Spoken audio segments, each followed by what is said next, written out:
When everything becomes cheap enough to win, winning stops meaning anything.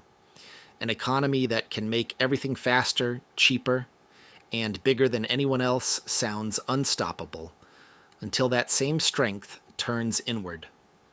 This is the story of how China mastered efficiency and how that mastery may now be tearing its system apart.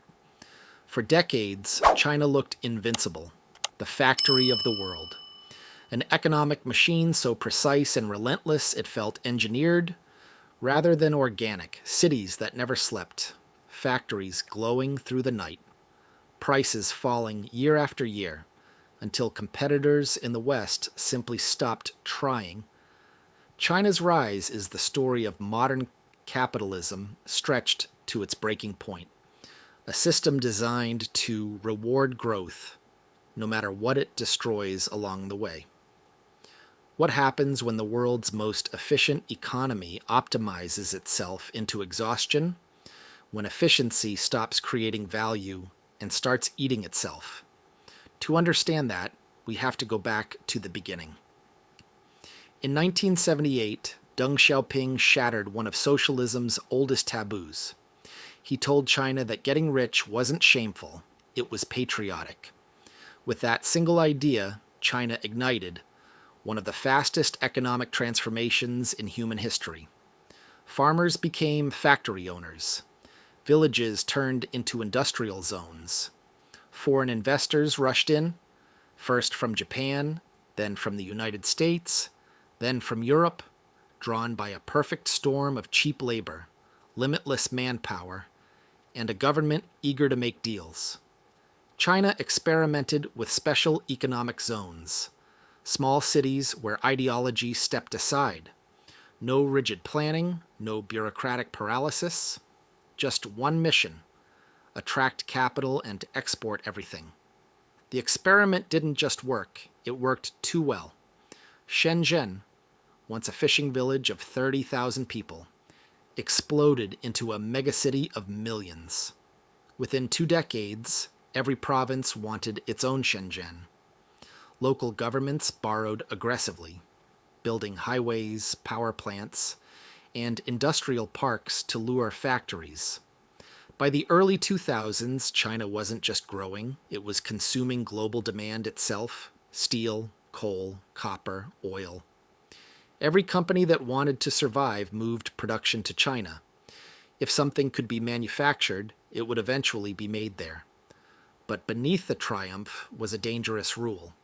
Success meant being cheaper than everyone else.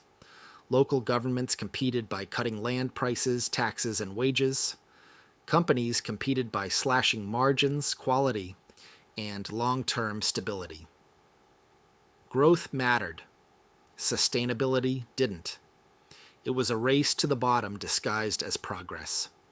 By 2015, China's steel capacity exceeded that of the rest of the world combined. Entire industrial zones produced goods faster than global demand could absorb. Prices fell, not because of innovation, but because of desperation. Factories didn't slow down when profits vanished. They sped up, hoping volume could erase losses. It never did. That's when a new word entered the economic conversation: involution. Involution isn't about working harder. It's about working harder for less. It's competition stripped of creativity and reduced to survival. Once used to describe exhausted students and overworked employees, involution became industrial and systemic. Entire sectors locked in zero-sum wars, where price was the only weapon left. Solar panels, electric vehicles, batteries, dozens of firms, many backed by the state, flooded markets with nearly identical products. Each cut prices to underbid the next. Margins disappeared, but no one stopped. In China, output equals legitimacy. Slowing production means losing face. This is industrial involution, a loop where efficiency devours profit and production devours purpose. It's no longer a race to innovate, it's a race to the bottom. And in races like that, no one wins. That's why solar panels sell below cost, why electric vehicles sit unsold in massive lots, why tech giants fight over shrinking demand as valuations collapse. In 2024, industrial profits fell by more than 20%, even as exports hit record highs. When everyone competes to be the cheapest, price is the only thing left that can fall. That isn't capitalism thriving. It's capitalism consuming itself. China has seen this before. In the 2000s, overcapacity in coal and steel crushed prices. Beijing intervened, closing mines, merging plants, and laying off hundreds of thousands of workers. The pain was severe, but it prevented collapse. Today, it's happening again. Only this time, it isn't one industry. It's the entire growth model. Factories don't close when spreadsheets say they should. They close when politics allows them to. And politics in China doesn't reward contraction. It rewards motion, even when that motion leads nowhere. Behind closed doors, officials see the numbers: falling profits, stalled wages, rising debt. Publicly, the message never changes. Produce more, grow faster, believe harder. Because if the machine stops, the illusion collapses with it. From the outside, China still looks unstoppable.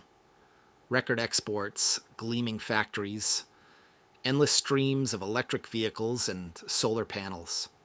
Inside, wealth creation has stalled. The miracle no longer creates value. It just recycles it, thinner every year. Economists call this overcapacity. In China, it's policy. In 2023, China produced more than twice the world's total demand for solar panels. Prices collapsed by nearly 40% in a single year. Smaller firms went bankrupt. Giants kept producing anyway, because local governments needed jobs, output, and the appearance of progress. Electric vehicles followed the same path. Over 100 EV brands fighting for the same shrinking market. Each price cut forced the next. Subsidies tried to slow the damage, but they only fed the cycle. Here's the twist: much of this is intentional. China has perfected weaponized efficiency, using subsidies to outlast competitors. Short-term losses don't matter, control does. Flood the market. Undercut rivals. Wait. Western companies, bound by shareholders and profit expectations, can't survive that strategy. They exit. Once supply chains depend on China, the rules change. Prices rise. Terms are dictated. Dominance follows. This playbook has worked before, with steel, rare earths, and shipbuilding. But now the stakes are higher. These aren't commodities of the past. They are the foundations of the future. There is a limit to how long even an empire can lose money. When every sector expects rescue, innovation dies. Firms stop competing on ideas and start competing for subsidies. Efficiency becomes addiction. Productivity becomes politics. Every yuan spent keeping factories alive today is borrowed from tomorrow's stability. Domination built on loss isn't victory, it's deferred collapse. Empires have fallen this way before. Britain flooded coal markets until its own miners collapsed. Japan's miracle economy sank into deflation. Rome undermined its farmers through overproduction long before invaders arrived. Every empire that masters efficiency faces the same test. Can it stop optimizing long enough to survive? China knows this. That's why its leaders talk endlessly about rebalancing, shifting toward consumption. But incentives still reward output. Provinces keep building. Factories keep expanding. It's like trying to diet while the kitchen keeps cooking. China doesn't suffer from too little productivity. It suffers from too much.